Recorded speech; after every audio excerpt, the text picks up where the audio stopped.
Safety for me is a whole other different chapter, and that's going with our students. The most important thing, you know, as far as safety with the kids is knowing your child.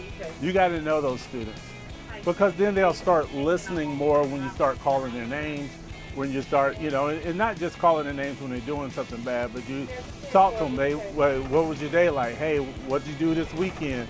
And to build that rapport, that's probably the number one safety thing, is that knowing who you're speaking to, because at some point you have to get them to follow the rules of the bus. One of the biggest things that I have as far as rules and regulations on the bus is how we treat people, how we are part of a bigger community.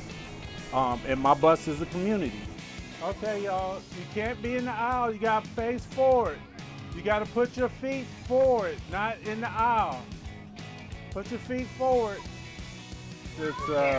We have to be very careful with, because we also have some kids that's gonna cross the street. So we're counting the kids as they're going across, and I know each one of the kids. So as the kids are crossing the street, because definitely we're watching for cars, I'll use my horn to make sure they know that to stop, and I'll make sure that the kids are fully across the street, because sometimes they'll drop something and run right back.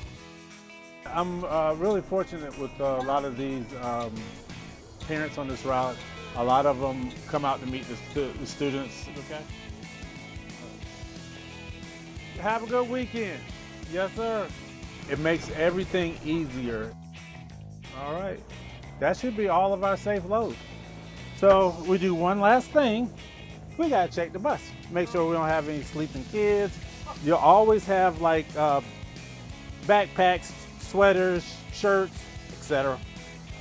But we check, make sure we got all of our kids loaded and off, and we have done a great job today.